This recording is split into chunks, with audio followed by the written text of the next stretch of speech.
Have you ever heard of Fatwood? It's a funny name, but it's kind of cool stuff. And I'm bored, so I'm gonna go look for some in the trees here. I'll teach you about it.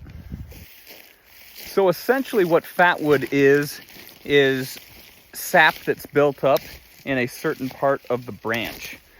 Usually sap forms when you're just trying to heal a wound on a tree. Kind of like this. You see the sap that's healing this wound. A branch broke here and you got sap. Sometimes you'll get a branch that's broken off and you've got like a piece of the branch that's still sticking out of the tree. That little branch there, the tree will fill with sap so that it doesn't get bacteria and other diseases inside of the trunk of the tree. It'll clog that little branch full of sap. Now, why is that unique? Because sap is really flammable. So if you're like in the woods in a survival situation and you need to make yourself a fire, you can look for sap, or you can look for fat wood, which is fantastic for lighting a fire. You can break it off, you can shave it with, I've got a knife here, you can shave parts of it off, and then when you light it, it lights like a candle, and it'll just burn for a really long time, which is awesome. You know, if you've ever tried to light a fire, you start with your small sticks first and all that stuff, you know, your little tiny tinder. If you've got fat wood that's lit there, it'll stay lit. That tinder burns really, really fast, and it's good to start with. But if you don't have something that's going to light after that, fat wood's great to have because it's just going to stay lit while you try to get other things burning. Let's keep looking. Now, the trees that are up in this area are larch, pine, spruce, things like that.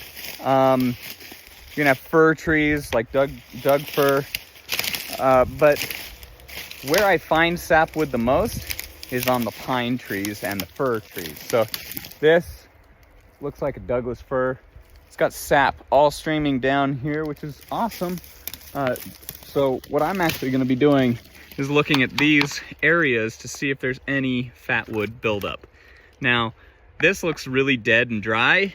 I doubt that's got any fatwood in it. I'll turn this camera around. So when I'm looking for fatwood, I'll look for dead branches that are broken off like this, but oftentimes this looks really dead, but you'll get like a little bit of fatwood in some of these branches here. And so what I want to do is kind of break these off and see if you've got any type of fatwood there. So I broke that piece off here. That's what it kind of looks like. You'll be able to tell that there's sap in there, and you can smell it. This smells like sap, but it's definitely not, like, it'll almost look like amber. Like, it'll be, when it's saturated, and you absolutely know that that's full of sap, and it'll be heavier. This is pretty light, so this is garbage. Look at all the sap that is dripping down this tree. Look at it down here too.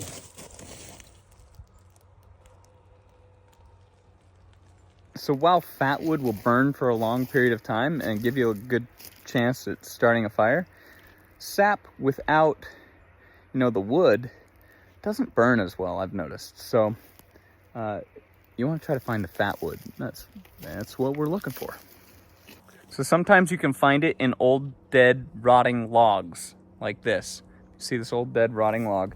What you want to do is look for a knot, where the branch comes into the tree. Oftentimes those knots don't decay as quickly as the log itself. So if you come across an old dead dying log, you can try to kick the knots out, scrape up the knots a little bit to see if there's fatwood in those.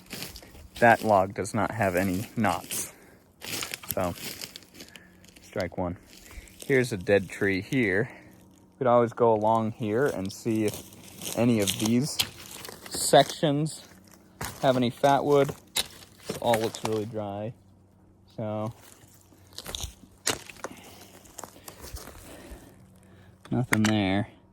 I'm hoping I can find something for you guys. I'm gonna try to find something. I'm gonna find something, and then I'm gonna show you. All right. All right, this is officially frustrating. I can't find any right now. It's driving me nuts. I know I've got some in the garage that I've collected in the past. That would be cheating and cheap to you guys. frustrating. I'm still looking though. Okay, this looks promising. So this branch is broken off. This is on a pine tree. I'm guessing there's sap, fatwood buildup right here. There we go. It doesn't look like fatwood. It's not really super amber colored. Not very promising. It smells yummy.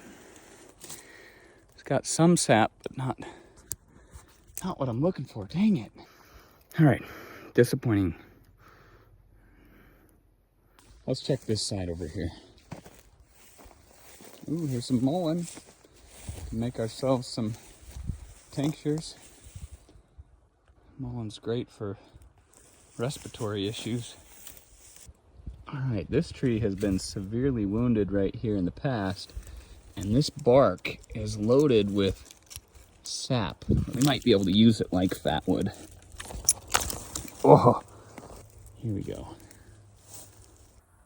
Okay, just got back to the fire pit.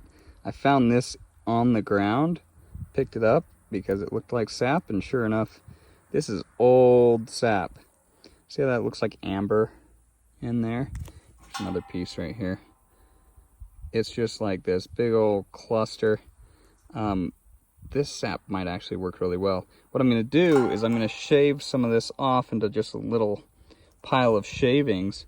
We're gonna light this on fire and see how well the sap burns. We'll see if we can get the bark to light along with the sap and see if that burns as well. Dang it. I knew my boots were old, but I didn't know they were that old.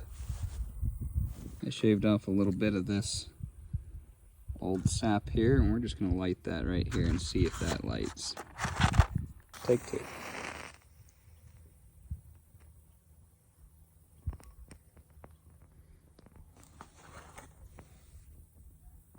Okay, the sap's like melting, but it's acting like a candle, you know, where it needs a wick. So if the wood's in there, sorry, it's windy.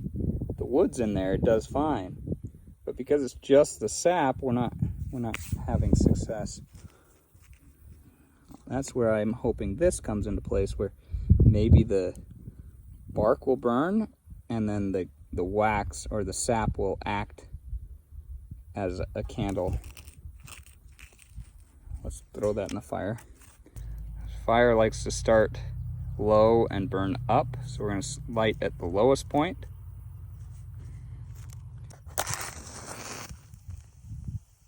Dang it. This breeze is not helping me at all.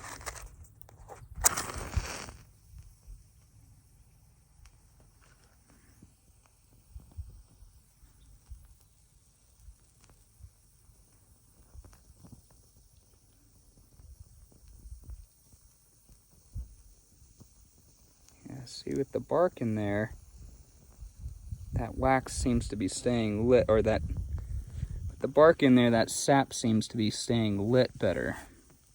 All right, I don't want it to like get all over this. I'm gonna move this. I don't want it to get all over the brick. Sorry. Yeah, see? So basically, that's what I'm hoping to go for with fatwood. The wood stays lit way longer because the sap is what's burning, almost like a candle. So if we actually found good fatwood, I'd be able to break this up into smaller sticks, and this would burn like that. All right, well, minus the wind blowing it out because I didn't protect it. But you get the picture. That's what fatwood is. I'm looking for it, didn't find it, found some sap on a bark. If you're in a survival situation, that's what I do, and that works great. Obviously, I have matches. I'm not showing you how to start a fire from like scratch here, but it works pretty good. It's pretty awesome. Okay, see ya.